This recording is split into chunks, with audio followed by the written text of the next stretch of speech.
know, if Ben Roethlisberger is going to take this challenge of getting this team into the playoffs personally, maybe we should kind of view it the same way, right? Good morning to you. Good Thursday morning. I'm Dejan Kovacevic of DK Pittsburgh Sports.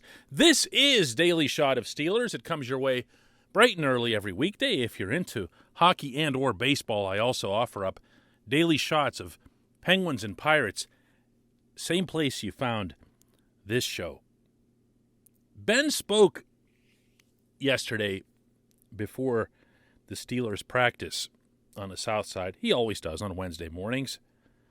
And he did so with the usual smile and easygoing demeanor that's now become a standard thing. It's certainly the 2021 model of Ben. And I can tell you, as someone who's covered his whole career in Pittsburgh, that it wasn't always this way. He wants so very much to enjoy this. He's going to find a way to smile. Not phony, not forced, but authentically. He's going to find a way to feel good about the way these final few games of his magnificent career will go. Some of that, obviously, is going to have to be focused on individual performance. It's the only part that he can control. But when you look back on Ben's career and his most passionate reactions to successes and failures and disappointments or whatever it happened to be, they were always based on the team. That part was never forced or phony. Other parts of his personality at times, without getting into the negative here, you could question it and you'd go, really? That's really what you think? But when you see and hear him now speaking about these final few games and about the task that's in front of this whole team of just getting into the playoffs, it sounds a little bit different. Listen to some of what Ben had to say yesterday. I think you just have to look at guys sometimes and look in their eyes and see what they have. And the crazy thing about this game and this sport is you can look at guys and you can feel that guys have all the heart in the world and they have all the passion, they want it, and they're going to give you everything they have. And sometimes the other team's just better, or the other team makes a play and you don't. It doesn't mean just because you're losing a football game or the season maybe isn't going the way that you want it to, doesn't mean guys don't have heart and don't love it and aren't passionate for it. It doesn't mean that. And so I just want to see that guys are never going to quit. I had a talk with Naj maybe halfway through the third, before we really kind of started to make our run last week, and I just told him, I knew he was frustrated, as we all were, and I just told him, I said, hey, what you do the rest of this quarter and the fourth quarter will really determine kind of the person and the player that you're going to be moving forward with this city, with the fans, with this team, because you're going to be here for a long time. And are you gonna kind of you probably have every right to kind of back off and not quit, but just start send another back in or not run hard or do and I said whatever you decide is going to endear yourself to these fans. And you look at I think we had a third and short, is it third or fourth and short, and he ended up bouncing off three guys, running back this way, running the guy over, and just catching a touchdown. I mean, blocking. Some of the things he did in that end of third and fourth quarter, I think spoke volumes of the person and the player and the heart that he has.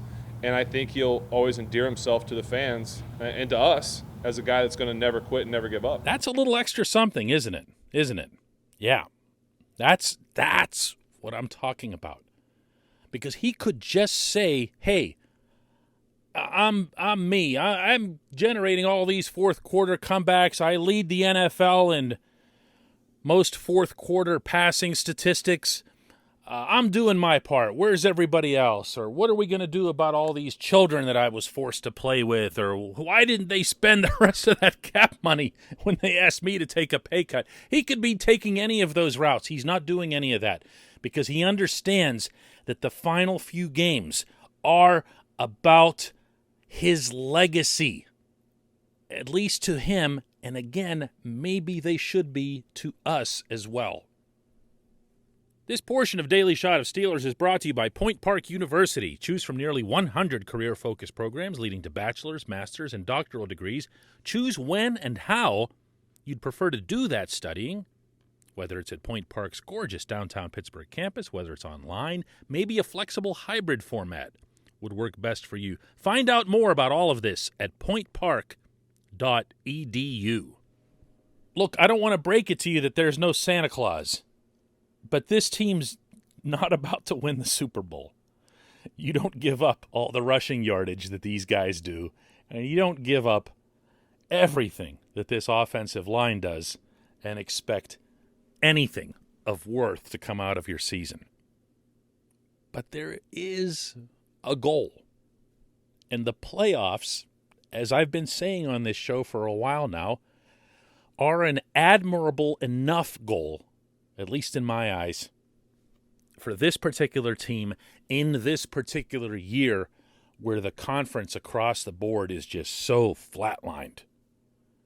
If you get into the playoffs, unless you're Kansas City, or I guess you could even throw Buffalo into that, where you might feel like you're backing in with 4, 5, 6 losses because more was expected from those teams, then it's an achievement.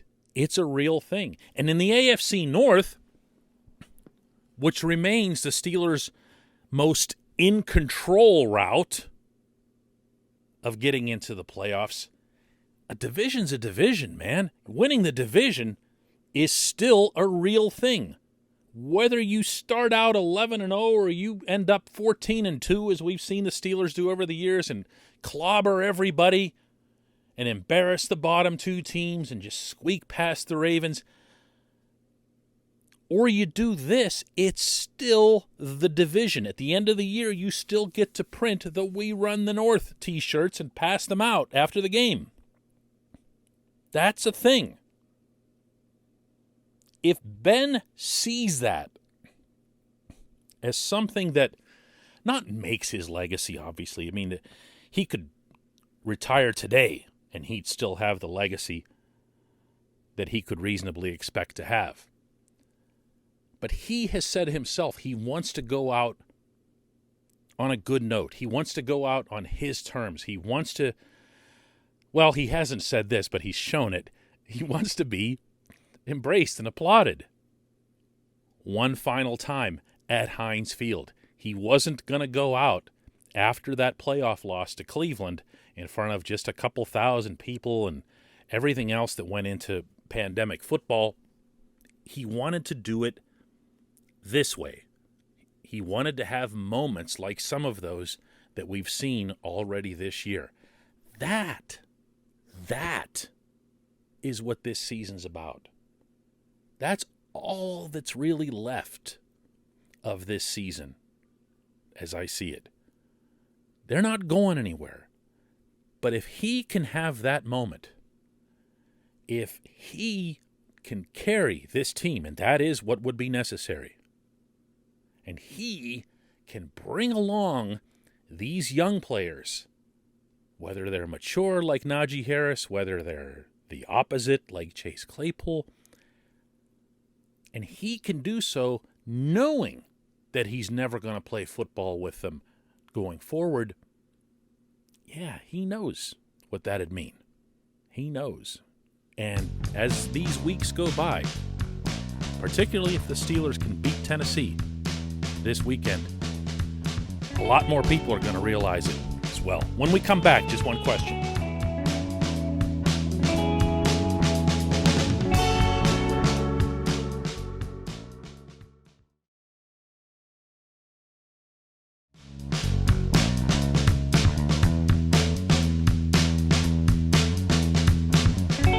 J1Q comes from Lori Coleman. She asks, does Kendrick Green ever, she underscores here, practice the shotgun snap? Yeah, Lori, it's all he practices. I mean, the Steelers do a little bit of work under center, but they're a shotgun team because they've got a shotgun quarterback. They've got a quarterback who believes he can make things happen more readily from a few feet back than he can by backpedaling and relying on footwork and so forth. Kendrick Green just happens to not be very good at it. And it's worse, actually, than the most common public perception, I think, because not all of them get mishandled or go all the way over the quarterback's head. There was one play in Minneapolis, and maybe you'll remember this as I bring it up, but Ben had to reach way up with his right arm and just got enough of it with his palm, and lucky for Green, Ben happens to be really, really good at that sort of thing. He pulled it in and still ended up making a play out of it. But it's become so common that I don't know that it even crosses most people's minds anymore. And this, of course, goes back to issue number one with this football team, which is that they did not take seriously the creation of this offensive line. They didn't do so in terms of their acquisitions. They didn't do so in terms of their planning. They didn't even do so in terms of the coaches that were employed for this. Adrian Clem was bumped up from being an assistant coach to someone who had just been fired. Good job, ace job, with no search, no nothing. Nationally, he was in the house, we know him, we trust him, we're the Steelers, we'll make it work. Clem's been a catastrophe. I don't know if there's another, lesser word for it than that. How do you judge coaches? Plain and simple. Are they making the players better? Or are the players pretty much staying the same or getting worse? Well, you tell me which it is with this group of young men. Tell me which offensive lineman, singular, has improved as the year has gone along. And you can't use Chooks.